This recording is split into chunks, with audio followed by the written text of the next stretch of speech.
Welcome back, Flare community. Happy Tuesday. Hope you're all well and having an incredible start to the week as always. And yes, as we do every week, we're going to be running through this week's news. We've got Professor in the house, we've got Bullish in the house, we've got Crypto Granny, of course, Rain, Valiant Energy, and Jimmy Thing in there too. Dr. Bob D coming in late. Hope you're all well. And yeah, we're going to jump straight in. Normally we start with Flare metrics, so we'll give these a quick refresh and check out the FTSO statistics over here. You can just order the reward rate by descending, and here you go. And yeah, topping the charts this week is Oracle Swap so far, which I don't think they've ever been first, if I'm not mistaken, but great to see them doing that, and it's actually by a considerable margin too, so that's pretty good. Looks like they're also reducing their fees to 15%, which is actually going to happen in a couple of weeks' time, so should be getting even better. Second place, we have Flare Oracle, which also delivers some Fort tokens, which is always good. We've got Ivy Oracle dropping their reward rate down to, oh, well, it's 5% at the minute. So that's not going to last much longer, though, going back up to 15% in Epoch 59. Fourth place, we have Evolve FTSO, and fifth place, we have 01 FTSO. And in sixth place, just missing out on the top five, we obviously have S-Toads FTSO. What we're going to do as well, we'll start adding this into the stream. So giving this a quick refresh and checking out nifty.io. They do rankings for all of the NFT projects on Songbird, and I'm sure they will on Ethereum, on the Flare network too. And yeah, we're going to have a quick peek at the collection's Songbird volume. So this is for 7 days. And in the past week, the Fat Cats is the most liquid and most traded NFT project with, 327,000 Songbird. Second place is going to S-Toads. Third place going to the Fat Tigers. Fourth place going to the Fat Leopards. And finally, in fifth place, we have the Superbad series, the Genesis Seed. So pretty good. I'm liking that. Just be wary of some of the other NFT projects, which are a lot lower down on the ranking. Some of these may only constitute as just a couple of sales. But if you look here, 3,000 Songbird. And even these here, some of these are extremely low. Maybe that they've just had one or two trades, or maybe even no trades. So just be wary of that if you are trying to buy a collection and you want to make sure that you can sell it afterwards, if that's what you're trying to do, if you're trying to flip NFTs. Yeah, you may be wondering why we're streaming on a Tuesday. It's because yesterday, actually, I actually met up with Johnny Lawrence and Kingsman, both legends, and we had a great chat. And there's a lot of things going on behind the scenes, what these two are doing, and yeah, stay tuned for them. This was a really great pleasure for me to come down to London and meet them both. That's me here on the right, Johnny Lawrence, and Kingsman with his Kingsman hat in the middle. But yeah, great to meet them, and that's why we're running a bit late today. 24 hours later, I did actually get delays on my train, and I didn't get back until well after midnight yesterday. So yeah, I guess the big news, what everyone's talking about, is the token distribution event, or the TDE. And, some people may not be happy with it, but it is what it is. And if we go over to the actual blog post here, we see this here. Once an appropriate date has been agreed collectively with the major exchanges, Flare will be ready to commence token distribution. So it's a process of really waiting until the exchanges are happy to distribute it and ready to distribute it. And this is going to ensure a fair start for all. There's, I think with Songbird especially, there was this opportunity for some people who self-custody assets to have that ability to delegate prior to other people receiving their assets. And I guess they just want to keep it all fair. So something else, I guess we can just read this quickly here. Flare envisages all exchanges will be ready within next month, but with international end-of-year celebrations, a token distribution event around the 9th of January next year may be deemed the optimal path for the fairest and most inclusive distribution. If if exchange feedback in 1 month's time means a December token distribution event is an option, then as previously stated, the network itself will be ready. So something to look forward to. TDNE token distribution non-event by XRPs, and thanks Gary Gensler resign.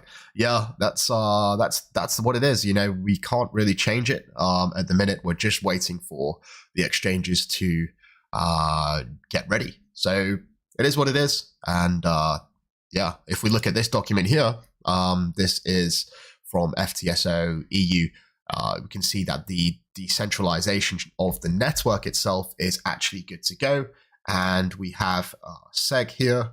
He's a developer for and head of documentations at FLR Networks, and he's updated the documentation. And if we can have a quick peek over here, that's where we are at the minute. Public observation mode. 60%. The next steps is 66% of the validator power is in independence of FLR. I believe that this has occurred now, and so this is what we're waiting for. Exchanges agree to distribute a few days after the token distribution event. And that's going to create a harmonious opportunity for everyone to start delegating and start earning rewards at a similar time. We also had this news earlier today, I believe. Yes, so earlier today, there's this news on the governance update. So we obviously know about FIP01, FLR Improvement Protocol, and yeah, this goes into a little bit more depth about the governance process. And I'm not going to cover this in detail because I may actually do a specific video on this. I've already created a video in the past about governance and what all of these mean, the simple majority, super majority, and super majority.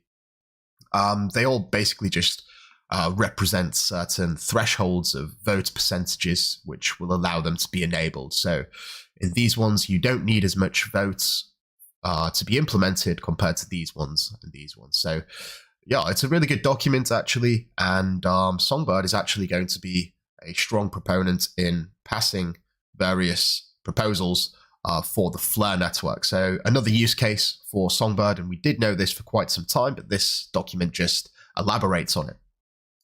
I thought this was interesting from DiviBot, and this is the SGB whale rankings, or the rich list, whatever you want to call it.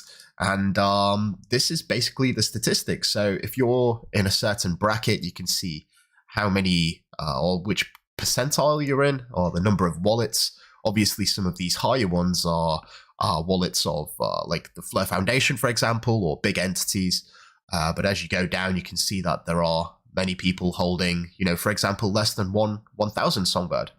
And, you know, something that I am intrigued about this is if these also account for wrapped Songbird. But still, pretty interesting. I wonder what you guys are. Yeah, something to just look at to get a perspective of how much you own within the community. So thought I'd share that with you. We've got Tim here, Tim Rowley of FTSO AU. He's created a FLR and Songbird ABI directory, and it's just a way basically for developers to interact with the FLR network or the Songbird network. So if you are interested, be sure to check him out. He does some crazy videos on YouTube. Really great guy, and he's doing a lot for the ecosystem as a whole. So be sure to check that out. We have this from Justin Trollope, and liquidity staked FLR that if FIP, FLR Improvement Proposal 01 passes, then you get access to the rest of your airdrop, FTSO rewards, and APR from farming in Pangolin. And this is a decentralized exchange. You know, FLR Finance, they've also agreed to do this.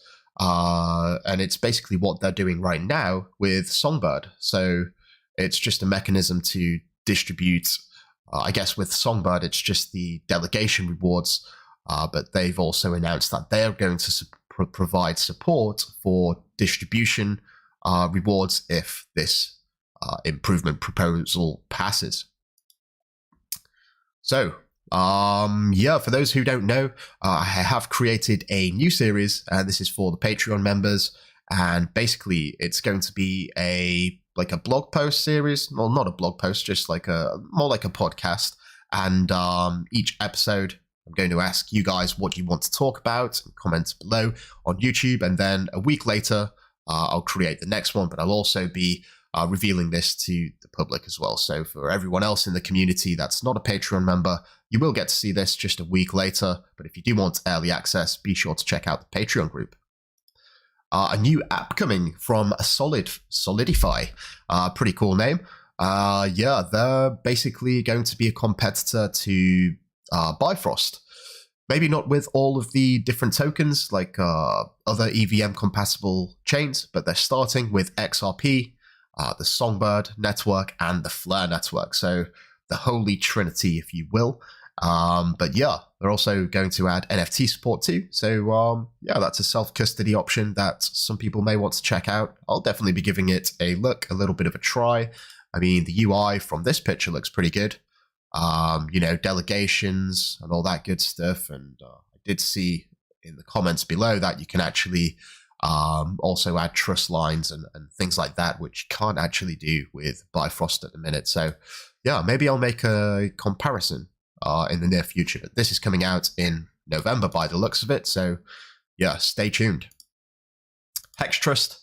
New token integration. They now support FLR from Flare Networks. And we obviously know what that is. Any integration is a good integration as far as I'm concerned. I'm not too familiar with Hex Trust, but still, it's just getting the word out there and a little bit more exposure to the Flare Network, which I'm sure you'll agree, which hopefully while you're watching is because you do have an interest in this innovative technology. News from FLR Finance coming in just 3 hours ago. They're talking about the FLR Finance DeLorean NFT migration. So the instructions are coming soon. If you are holding a DeLorean NFT, you're currently holding it on Ethereum. And they're going to go through a process where you can migrate it by simply burning it and, you know, letting the team know about the transaction. But don't do that right now. Wait for them to announce this, and then I guess we get more details, but I'll probably do a quick walkthrough just to I guess show you the process for those who may be interested. But the DeLorean NFTs are something that I'm pretty excited about. We obviously have chats with Thanasimos, who is a team member at FLR Finance, and he said that there are big plans for the DeLorean NFTs. So yeah, I guess we're going to have to just wait and see. Here we go. So we have FLR Finance again introducing the Clover protocol, a fair distribution protocol designed to create private events and fair, transparent marketing campaigns. Clover makes high-value art more inclusive without devaluing or fractionalizing the art. And they have this on their white paper where you can basically check out what it's all about. And it looks interesting. You know, these protocols which FLR Finance are introducing, we've got Aramis here, you know, and all these different projects. It looks like they've been busy. They obviously onboarded a lot of new members, maybe a couple of months ago now. So, you know, I think what really excites me about FLR Finance is that they're stepping out of this generic, you know, the template of having a DEX, providing the DEX, the farming, the liquidity, but they're doing something a little bit extra. But what I'm really excited about is the APY cloud, and I can't wait until that goes live. We have this here from FTSO Oracle. They just basically had a video talking about the Fort tokens, or the Fortuna tokens. As we saw over here on the FTSO, or the Flare metrics, sorry, they're doing pretty good, and they also give out additional rewards in terms of this Fortuna token. So, you know, I like to see people going out the way and doing something a little bit extra, and Flare Oracle, sorry, is certainly one of them. They had this crazy video coming out yesterday, and this is from the Xtoads and Stoads project. So you've got the Songbird side, but you've also got the XRP side of it too. And they revealed a whole load of new or redesigned Xtoads. So They've basically doubled the resolution, and now they're also animated as well. And we was talking about this. In fact, this promotional video got released as I was sitting and chatting with Kingsman and Johnny Lawrence. And yeah, we watched it together. It looks pretty crazy. You know, the art team over at Xtoads and S-Toads are obviously very talented. And in fact, got some of them here. They've got a few examples. Yeah, I'm really fond of this project, to be honest. And I can't wait to see what they're going to bring in the future. Obviously animated there. Look at that one. Pretty crazy, pretty crazy. But yeah, that pretty much wraps up this week's news, all of the big stuff anyway. And yeah, if you are a YouTube member, a YouTube paid member, or a Patreon, we are going to head over to the Discord. We obviously have our weekly chats. And if you are interested, you can just find it here on the member stage. We've also got a quiz this week, like we do every week. And yeah, this one's pretty hard. So hope you guys have been swatting up on your general knowledge and all that good stuff. But yeah, I hope to see you in the chat. And if not, I'll hopefully see you on Thursday. So thank you all so much for watching. I really do hope that you enjoy the rest of your week. And until next time, I'm out. We have liftoff.